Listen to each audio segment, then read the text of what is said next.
ఆ గుంపుకి దగ్గరగా ఉన్నవారు మాత్రం దుఃఖానికి అతీతమైన స్థితిలో దుఃఖించాలి అని మెదడు నుంచి సంకేతాలు అందక ఒకరిని ఒకరు ఆసరాగా పట్టుకొని గుండెలు వణుకుతుండగా అయోమయంగా ఏమీ అర్థం కానట్టు చూస్తున్నారు. ఆకాశంలో రాబందుల గుంపు ఒకటి చక్కర్లు కొడుతూ తిరుగుతున్నాయి. మధ్యలో ఉన్న వ్యక్తికి మాత్రమే తల చుట్టూ ముళ్ళ కిరీటంలా గుచ్చారు. దాని నుండి కారుతున్న రక్తం చిక్కగా గాలికి గడ్డకడుతూ నెమ్మదిగా కిందకి జారుతూ రెప్పల మీద నుండి కళ్ళలోకి జారుతోంది.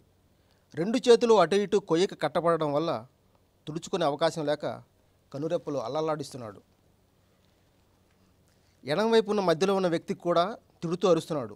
అప్పటి వరకు ఏడుస్తున్న కుడివైపు వ్యక్తి ఎడమ వ్యక్తిని వారిస్తూ మధ్యలో వ్యక్తితో ఏదో అంటున్నాడు. వాళ్ళు ఏం మాట్లాడుకుంటున్నారో కింద ఉన్న జనాలకి వినపడడం లేదు. మధ్య వ్యక్తి నెమ్మదిగా కుడివైపు తిరిగి ఎండిపోయిన పెదాలను నాలుకతో తడుపుకుంటూ ఏదో చెప్పాడు.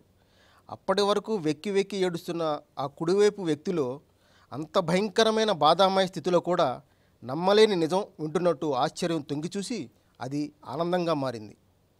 ఎడమ వ్యక్తి తిడుతూనే ఉన్నాడు. ఉన్నట్టుండి మధ్యలోని వ్యక్తి బిగ్గరగా కేక వేసి తలవాల్చాడు. ఆ కేక ఆ కొండల్లో ప్రతిధ్వనించింది. హఠాత్తుగా చీకటి కమ్మింది. ఆ కేకకి సమాధానంగా ఆకాశం ఉరిమింది. భూమి గడగడ వణికింది. జనం తలో దిక్కుకి ఉరికారు. మధ్య వ్యక్తి చనిపోయాడని తెలుసుకుని అటు ఇటు ఉన్న వాళ్ళిద్దరినీ ఇనుప సుత్తితో మోకాలి చెప్పులు బద్దలై కీళ్లు నుజ్జయ్యేలా కొట్టారు. కుడివైపు వ్యక్తి పళ్ళ బిగువున ఓర్చుకుంటుంటే ఎడంవైపు వ్యక్తి అతన్ని ఆశ్చర్యంగా చూస్తూ చేసిన ఆర్తనాదాలు పిడుగు ధ్వనిలో కలిసిపోయాయి. హోరు గాలి మొదలైంది. ఇలా మొదలవుతుంది స్టోరీ. వాళ్ళిద్దరు చాలా బాగుంది ప్రేమ్ కుమార్. ఇంతవరకు ప్రేమ్ కుమారు తను రచించిన రచనలో కొన్నింటిని వివరంగా మనతో పంచుకున్నారు. ఇప్పుడు మరొక రచన, ఆయన చాలా రచనలు చేశారు, అందులో ఒకటి మాత్రము చూసి మిగతా విషయాలకు మనం వెళ్దాం.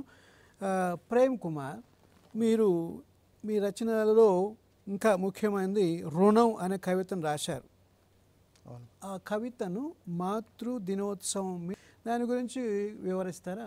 మే 11వ తారీఖున మాతృ దినోత్సవం సందర్భంగా ఈ కవిత రాయడం జరిగింది. అసలు తల్లి అంటే తల్లి చేసే పని ఏంటి, తల్లి స్థానం ఏంటి అన్న దాని గురించి నేను రాశాను. ఎలా మరవగలనమ్మా నువ్వు చేసిన సాహసాన్ని, కంటికి కనబడని సూక్ష్మ బీజాన్ని కంటికి రెప్పలా కడుపున దాచి ఊపిరిలో ఊపిరిగా, దేహంలో దేహంగా, రక్తంలో రక్తంగా, ప్రాణంలో ప్రాణంగా పదిలంగా పోషించి మురిపెంగా మోసి నన్ను కనడానికి నరకం భరించి నా పుట్టినరోజున నువ్వు మళ్ళీ పుట్టి ప్రాణాలకు తెగించి నాకు ప్రాణం పోసిన నీ తెగింపుని నేను ఎలా మరవగలనమ్మా. స్పర్శతో ధైర్యాన్నిచ్చి, గుండెలో స్థానమిచ్చి, రక్తాన్నే పాలుగా మార్చి, పుష్టిగా పోషణనిచ్చి, ఏడుపు నాపి కడుపు నింపి, ఊయలలూపి జోలలు పాడి, ఆలనలో పాలనలో మలమూత్ర క్షాళనలో నీ పనులన్నీ పక్కన పెట్టి నా పనికే సమయమిచ్చి, నిన్ను నువ్వు మరచి నన్ను నన్నుగా మలచి నా చేష్టలకి మురిసి నీ కూలికి అదే జీతమని తలచిన నీ అమ్మతనాన్ని నేను ఎలా మరవగలనమ్మా. నా తొలి కదలికకు మూలమై, తొలి చూపుకి దృశ్యమై, తొలి నవ్వుకు కారణమై, తొలి మాటకు శబ్దమై, తొలి అడుగుకు గమ్యమై, తొలి అక్షర రూపమై, తొలి కవితకు భావమై, తొలి పాటకు పల్లవి అయిన నా తొలి గురువుని నేను ఎలా మరవగలనమ్మా. చాలా చక్కగా ఉంది ప్రేమ్ కుమార్. ఈ కవితని చాలా సహజంగా వివరించారు. అమ్మ గొప్పదనం చాలా చక్కగా చిన్న చిన్న మాటల్లోని చక్కగా అందరికీ అర్థమయ్యేలా వివరించారు. చాలా బాగుంది. అయితే ప్రేమ్, మీరు ఎక్కువగా క్రైస్తవ సాహిత్యం మీద కేంద్రీకరించినట్టుగా అవుపడుతుంది. ఉదాహరణకి ఈ బైబిల్ సత్యాలను వాటిని వివరించడం కోసం మంచి శ్రమ చేశారు. దానికి మిమ్మల్ని నిజంగా మెచ్చుకోవాలి. అయితే మీరు ఈ క్రైస్తవ సాహిత్యమే కాకుండా ఇతర రచనలు, అంటే లౌకికమైన రచనలు, సామాజికమైన రచనలు ఏమైనా చేశారా? వివాహ వ్యవస్థ గొప్పతనాన్ని తెలియజేస్తూ కూడా రాశాను. అది మన దేశంలో ఎక్కువ వ్యాపకంలో ఉందంటారా? ఉంది ఫాదర్. మన దేశంలో కాదు, మన హైదరాబాద్లోనే ఉంది. హైటెక్ సిటీలో నాకు తెలిసిన వాళ్ళు కూడా చాలామంది ఉన్నారు.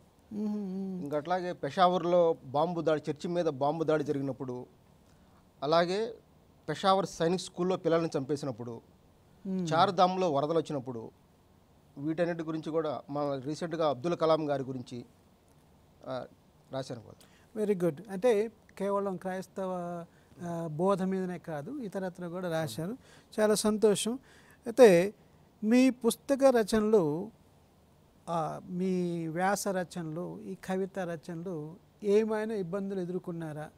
వీటి వెనుక ప్రోత్సాహకులు ఎవరు? ప్రేరణ ఇచ్చిన వాళ్ళు ఎవరు? నిజానికి చెప్పాలంటే నేను పెన్నులో పాళీ లాంటి వాడిని ఫాదర్. నా అంతటా నేనేమి రాయలేను. నా అంతటా నేను సొంతగా ఏది ఒక అక్షరం కూడా పెట్టలేను. అదంతా ఆత్మ సంబంధించిన విషయం. అది ఆత్మదేవుడు నన్ను ప్రేరేపించి రాపించబట్టే నేను రాస్తున్నాను ఇంతవరకు కూడా. అంతకుమించి నా సొంత ప్రయత్నం కూడా ఏమి లేదు. ఏదైనా ఒక తలంపు వచ్చిందంటే కేవలం ఆత్మదేవుడు కలిగించిన తలంపు మాత్రమే అది, అంతేగాని ఇందులో నా గొప్పతనం అయితే ఏమి లేదు. Very good. అంటే ఎంత ఎదిగినా ఒదిగి ఒదిగి ఉండాలన్న సూక్తిని బాగా వంట పట్టించుకున్న వాళ్ళు. మీరు చేసిన ఆడియో వీడియో ఈ క్యాసెట్లు అయితేనేమి ఎంతవరకు సఫలీకృతులు అయ్యారు అని చెప్పగలరు? నేను ఏది రాసినా కూడా ప్రతి దాంతో తృప్తి పడ్డాను ఫాదర్. నాకు తృప్తి లేదు అంటానికి లేదు. ఈ క్షణం వరకు ప్రతి క్షణాన్ని తృప్తిగానే నేను జీవిస్తున్నాను. దేవుడు ప్రతి క్షణాన్ని తృప్తిగా జీవించమనే నాకు నేర్పిస్తున్నాడు. ఇకపోతే చాలామంది నాకు ఫోన్లు చేసి అభినందిస్తూ ఉంటారు. కొంతమంది ఉత్తరాలు కూడా రాశారు, మెసేజ్లు ఇస్తుంటారు. వాటితో నేను తృప్తిగానే నేను ఉన్నాను. వాళ్ళని కూడా నేను ఈ సందర్భంగా వాళ్ళకి నా కృతజ్ఞతలు తెలియజేసుకుంటున్నాను. కుటుంబ సమస్యలు ఏమైనా మీకు ప్రతిబంధకాలుగా ఉన్నాయా? మీ వ్యాస రచనలో కానీ కవిత రచనలో కానీ ప్రతిబంధకాలుగా ఉన్నాయా, లేకపోతే ప్రోత్సాహకాలుగా ఉన్నాయా? నా వరకు నాకు ఇంతవరకు అలాంటి ప్రాబ్లం ఏమీ ఎదురుకాలేదు ఫాదర్. ఎందుకంటే నా పని నేను చేసుకుంటూ దాంతోపాటు ఇది కూడా చేస్తాను కాబట్టి ఆ ప్రాబ్లం రాదు. నా పని పక్కన పెట్టేసి కేవలం ఇది మాత్రం రాస్తుంటే ఏమైనా ప్రాబ్లమ్స్ వచ్చాయేమో. మీ రచనలో, మీ కవిత రచన అయితేనేమి ఏమైనా అవార్డ్స్ కానీ రివార్డ్స్ కానీ మీరు పొందారా? అదే ఇంతకుముందు చెప్పినట్టుగా రాష్ట్ర స్థాయి కవితల పోటీల్లో ప్రథమ బహుమతి వచ్చింది ఫాదర్. నాకు ఫస్ట్ ప్రైజ్ వచ్చింది. అది ఇప్పుడు నేనున్న స్థాయికి అది నాకు చాలా ఎక్కువ అనిపిస్తుంది. ఎందుకంటే నేను ఇప్పుడు బాల్యావస్థలో ఉన్నాను. ఒక రకంగా చెప్పాలంటే ఈ రచనలో బాల్యావస్థలో ఉన్నాను. ఇప్పుడే తప్పుడడుగులు వేస్తున్నట్టు లెక్క. సో ఒక సంసార జీవితాన్ని గడుపుతూ ఉద్యోగం చేస్తూ రచన విషయాన్ని కూడా చాలా శ్రద్ధగా పోషించుకుంటూ నిజంగా మీరు బాగా చాలా శ్రమ పడుతున్నారు.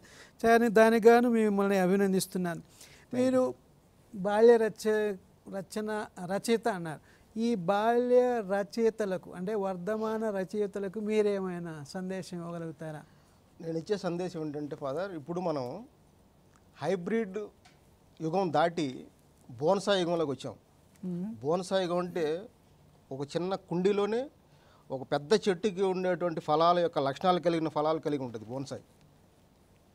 ఇప్పుడు మన రచనలో కూడా ఒక 300 పేజీల నవల్లో ఉండేదాన్ని ఒక 10 పేజీల కవితలో ఎలా చెప్పగలం అన్న దాని మీద ఆధారపడుతుంది. జనానికి కూడా చదివేవాళ్ళు టైం లేదు, ఓపిక అంతకన్నా లేదు. జస్ట్ అట్లా ఇప్పుడు ఏమంటారంటే ట్విట్టర్ యుగం ఇది. రైట్. ఫేస్బుక్, ట్విట్టరు ఆ యుగం ఇది. పెద్ద పెద్ద మెసేజ్లు, పుస్తకాలు, కవితలు రాసి చదివేవాళ్ళు కూడా నాకు తెలిసి చాలా తక్కువ మంది. కాబట్టి మనం ఏది చెప్పినా కూడా పద ఆడంబరం కాకుండా భావానికి ప్రాముఖ్యతనిచ్చి ఆ భావంలోనే తక్కువ మాటలతో ఎక్కువ భావం వచ్చేలాగా రాయగలగాలి.